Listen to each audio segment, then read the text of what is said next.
सध्या शेतकऱ्यांची तूर बाजारपेठेमध्ये दाखल झालेली आहे, परंतु या तुरीचे भाव जे आहेत ते मोठ्या प्रमाणावर कोसळलेले आहेत। अमरावती कृषी उत्पन्न बाजार समितीमध्ये जर आपण पाहिलं तर हमी भावापेक्षा कमी दराने जे आहे ते तुरीची खरेदी केली जात आहे। दुसरीकडे 2 महिन्यापूर्वी 10 ते 8 हजार रुपये प्रति क्विंटल तुरीचे भाव होते, परंतु आता भाव जर आपण पाहिलं तर 6 हजार रुपयापासून तूर विकली जात आहेत। आपण दृश्यांमध्ये बघू शकतो बाजारपेठेमध्ये जे आहे ते मोठ्या प्रमाणावर तुरीची आवक वाढलेली आहे। त्यातच जर आपण पाहिलं तर तुरीचे दर कमी झालेले आणि त्यामुळे शेतकऱ्यांचा उत्पादन खर्चही निघणार नाही। हमी भाव जर आपण पाहिलं तर जवळपास 7550 रुपये आहे, परंतु तूर जी आहे ती 6000 रुपयापासून विकली जाते। आपल्या सोबत तूर उत्पादक शेतकरी आहेत। काका कुठनं आलेत, किती एकरवर तूर होती यावर्षी? आता माझी 2 एकर तूर होती। मागच्या वर्षी मी 9.5 विकली होती।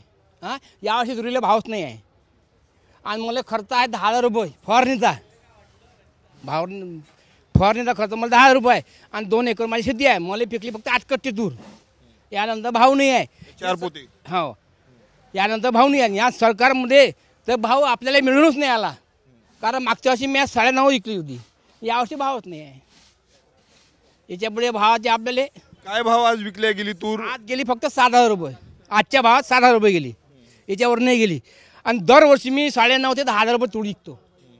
छोटासा कास्तकार आहे, 2 एकर शेत आहे आपल्याकडे। शेतकरी म्हणतात हमी भावानं तूर विकल्या जात नाही। हा, शेतकरी भाव कमी भावात तूर विकल्या जात नाही, आजचे भाव डाऊन झाले आहेत। म्हणजे नक्कीच आपण बघू शकतो 2 महिन्यापूर्वी जी तूर 10,000 रुपयापर्यंत विकली जात होती ती आज 6 ते 7 हजारांवर आलेली आहे। उत्पादन खर्च निघत नसल्याचं शेतकऱ्यांनी सांगितलं। आपल्यासोबत आणखी शेतकरी आहे।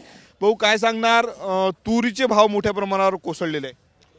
केंद्र सरकारने तूर आयात केल्यामुळे तुरीचे भाव मोठ्या प्रमाणात पडले आहे।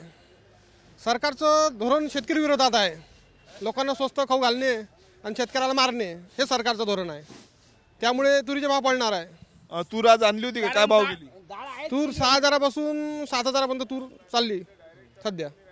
काय म्हटलं का? डाळ आयात केली आहे, हे खोटे बोलले आपल्याला। डाळ आम्ही कोणता माल आयात करणार नाही, यानं आयात केला आहे सर्व माल, डाळीचा, तुरीचा, चण्याचा सर्व हमी भावाच्यामध्ये पडले आहे। हे खोटे बोलले सरकार। समजा डाळ आयात नसती केली केंद्र सरकारनं तर भाव वाढले राहिले असते। डाळ जर आयात नाही केली असते भाव वाढले राहिले असते। याच्यामध्ये दूषित आहे सरकार। सरकारचे धोरण चुकीचे आहे। हां, चुकीचे दोस्त आहे त्याचे, कारण जे बोलले हे खोटे बोलले। खरीपणानं काही बोललं नाही आहे व्यवस्थित, खरीपणानं काही बोललं नाही, सारे खोटे बोलून चुकले। याच्या पुढे सरकार येणार नाही 5 वर्षात। आपल्यासोबत आणखी शेतकरी आहेत। दादा काय कागद आहे? बिल? माझ्याकडे 7 एकर शेती आहे। 7 एकरामध्ये एक शेत बाजूला आहे आणि एक शेत जवळ आहे। मी आता ते एका शेतातली तूर आणली आहे, ती तूर 6,000 रुपये गेली आहे आणि याच्यानंतर माझ्याकडे कोणतीही तूर नाही आणि माझी 3 एकराची तूर हे रोई म्हणजे नीलगाईनं पूर्ण खाऊन घेतली आहे। मी फॉरेस्ट डिपार्टमेंटला गेलो होतो, त्यावेळेस मला त्यांनी सांगितलं तुम्हाला 5,000 नुकसान मिळेल। बरोबर, आपण हा महत्त्वाचा मुद्दा आहे।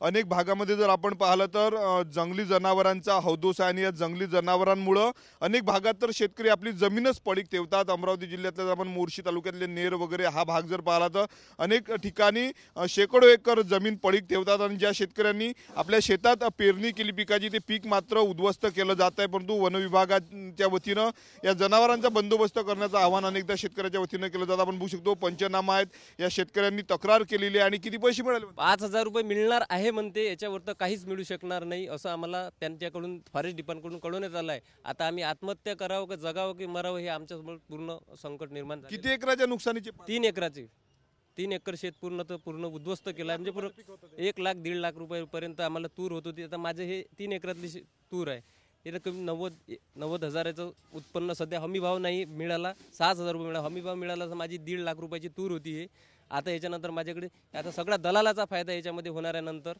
हे स्टॉक करून ठेवणार आणि आम्हाला काहीच मिळणार नाही। नंतर हे यांचे भाव वाढून देणार, आम्हाला काय मिळणार त्याच्यात, असा आमचा पूर्णतः प्रश्न आहे। तर आपण बघू शकतो अनेक समस्या शेतकऱ्यांच्या आहेत। भाव वाढ होत नाही आहेत, भाव मोठ्या प्रमाणात कमी आले का बोलायचं आहे का? मोठ्या भावात जे आहेत ते भाव कमी झालेले आहेत, त्यामुळं भाव वाढ झाली पाहिजे अशी शेतकऱ्यांची मागणी आहे। शेतकऱ्यांसाठी जे आहे ते केंद्र सरकारचे धोरण चुकीचे असल्याचं शेतकऱ्यांनी सांगितलेलं आहे। कॅमेरामन अनिकेत दहातोंडेसह मी स्वप्नील उमाप, TV9 मराठी, अमरावती।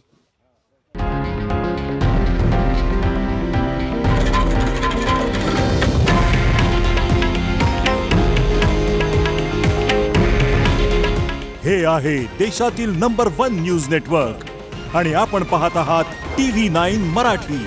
काळजी तुमची, हित महाराष्ट्राचं.